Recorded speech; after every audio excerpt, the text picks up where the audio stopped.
Welcome, and thank you for joining us for this overview of the Cloud Readiness Business Tracker platform. In this overview, we'll show you how to do the basic functions within the Cloud Readiness Automated Software as a Service platform. Begin by entering the Cloud Readiness URL, www.cloud.readiness.com. Once you enter the site, you'll see the spinning Business Tracker logo. Please click on it to access the platform. Here you'll see the Login button. Please enter your user credentials.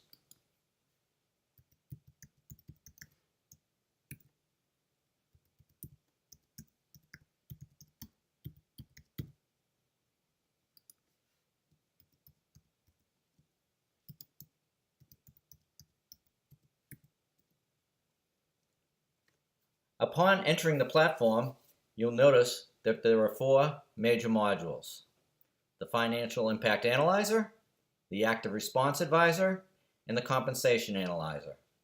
In addition, you'll be able to answer and add additional information about yourself. And down the bottom is the Readiness Dashboard that you'll access once you've finished interacting with the Business Tracker platform. So we always suggest that you begin with the Financial Impact Analyzer. In the Financial Impact Analyzer, we're just looking to gather some basic financial information to draw a composite of what you look like financially so that the underlying platform and the algorithms can basically do a lot of the functionality we require to assess your readiness. It's fairly straightforward, and only you have access to the financials. We, Cloud Readiness, never see them. So let me show you how it works. First, just start entering your revenue and cost factors on a line of business by line of business basis. So we'll start with product. We'll say we generated $9 million in product revenue. Our cost on that $9 million was, let's say, $7.8 million. You'll notice that it will automatically calculate and gives you your gross margin. Let's say in this case we don't really differentiate between consulting and professional services, so we'll just enter a professional services number. Let's just say $6 million in professional services. And our cost factor on that $6 million is, let's say, 42. Let's say 4.2 million.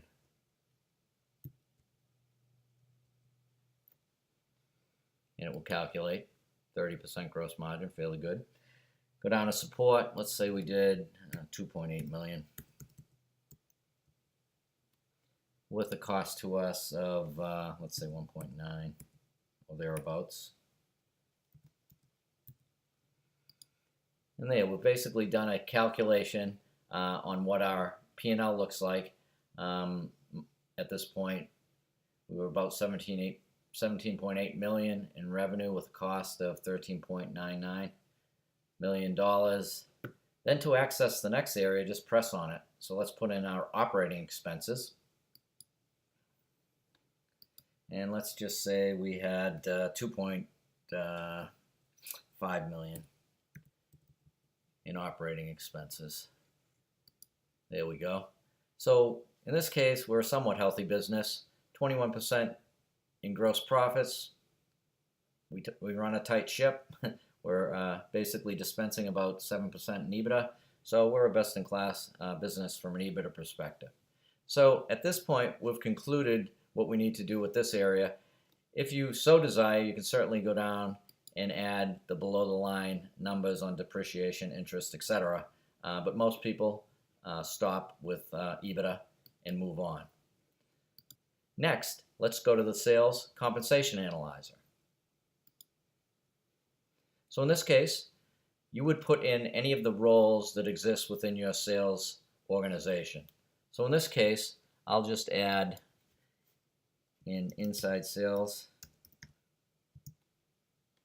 representatives just to show you an example. That person's base salary is $35,000, and I'll add that staff member. The staff member appears, and in this case we can go do a calculation.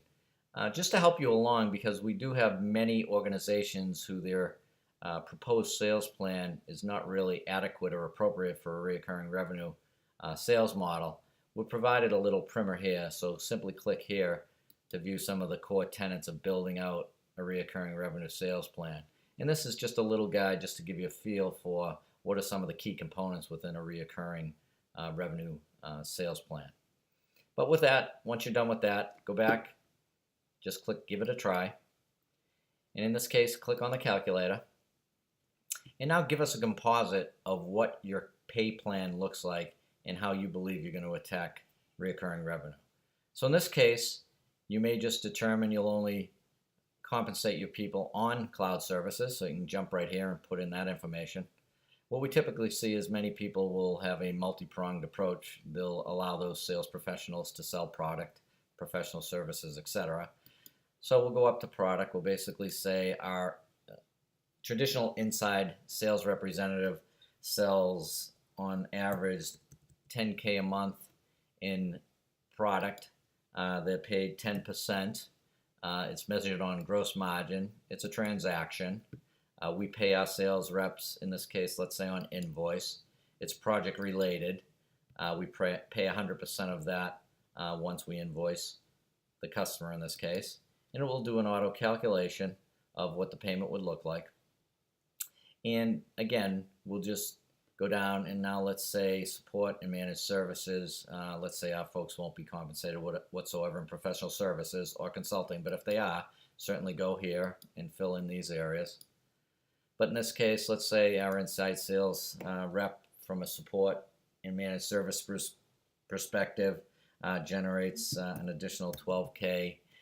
In this case, he's paid, or they are paid 8%. So we'll pay this person 8%. And we do that on, let's say, gross margin. It's reoccurring in nature. We pay it on, let's say, invoice again in this case. It's a 24-month contract. Let's say in our case, we pay 30% up front. So this is the layout of that plan for this given month. And once you're done, and if you have anything else you'd like to show us, certainly show us.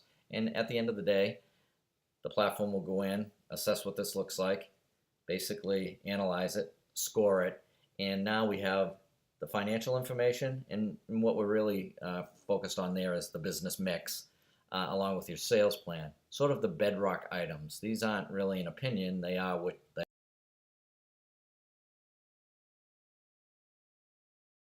Overview. Overview deals with business strategy, vision, approach, what your organizational model is, what your current business model is, etc. Sales and marketing deals with how are you going to market and sell into a recurring revenue business, and what are your thoughts there. This is all your delivery services, all the way from consulting, professional services, managed services, and into cloud services if you have any. And then finance and operations.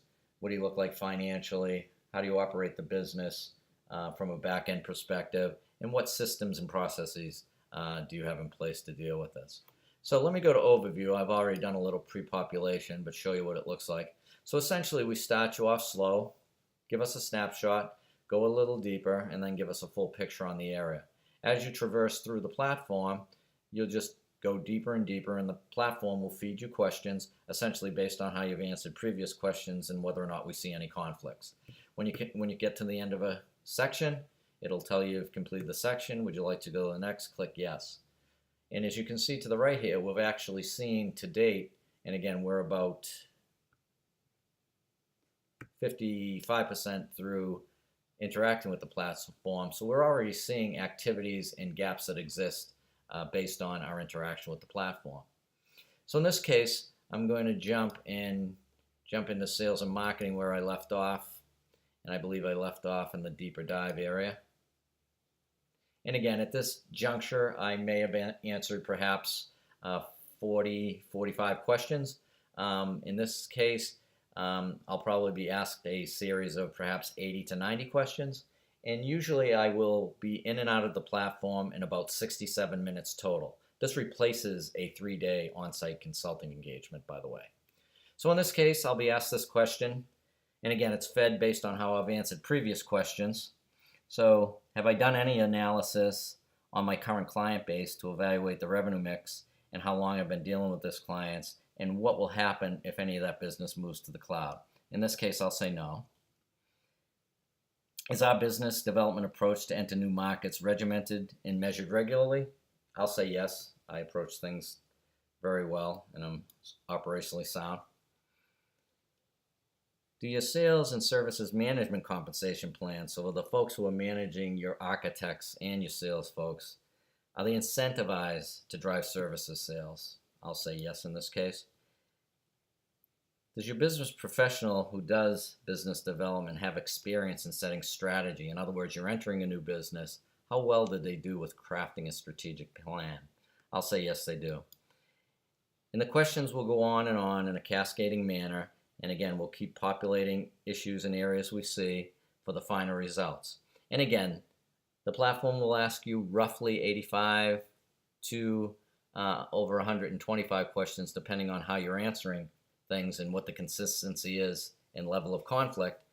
And at the end, the whole summation is to go through the financial impact analyzer, the sales compensation analyzer, and the active response analyzer. Now in this case, I'm going to jump to readiness results. Again, keep in mind that I've only interacted with the platform. I'm only 55% of the way through the interaction, so my results will not be complete at this point. But let me show you what it looks like. So we jump to readiness results, which you can do at any point. And in this case, we have some findings. Again, not complete. But at this point, the platform's saying your business is not in a position to be effective in the cloud and recurring revenue space. You have some issues. So in this case, we take a look, and essentially these are the activities and the actions we need to take to close the gaps that the platform has found through the 55% of the interaction we've already performed. This is a slight or a small revenue composite or business mix composite for you to look at very quickly. And in this case, we see some decent indicators and some not so good indicators. So our services business to date looks pretty good from a revenue perspective. Our product looks fairly well via the best-in-class model. We're actually doing very well with EBITDA. We run a tight ship. We keep our operating expenses low. However, it's clear our gross margins, are under stress. And this would be an indicator, and again, this may change by the time we interact with the platform 100%, but at the end of the day, it shows us that we're under pressure from a gross margin perspective. And if we intend to fund some of our cloud entry, some of the training, some of the shifts in revenue and margin that will occur, our margins at the gross margin area is under stress. This might exacerbate our fine EBITDA structure that we have now. So it's important to understand the dynamics between these two, because as our margins may get compressed more as we try and cross the recurring revenue chasm, EBITDA may start to slip, and that obviously is as close as we can translate to cash flow. So you may be under some pressure, so you want to plan for this. And this is all about doing it at your pace and in a way you can do it where you do not corrupt your current transactional-based business. And this is really giving you a clear picture of some of the things you need to think about and address and the pace of movement you want to make. So one of the indicators might be, hey, let's shore up our gross margins a little bit based on our current run rate business, which I believe back in the financial analyzer showed us 21%. And again, I used to operate a business. We used to sit around 26, 27% gross margin from a blended perspective. But there may be something you can do here before you invest too heavily in the cloud and make sure that EBITDA is in a great place as you make that transition, and do it at a pace where you don't put your business under too much pressure. That's all for now. Just wanted to give you a quick look at the Cloud Readiness Business Tracker platform. We thank you for joining us, and we do hope you join the Cloud Readiness community. Thank you, and have a great day.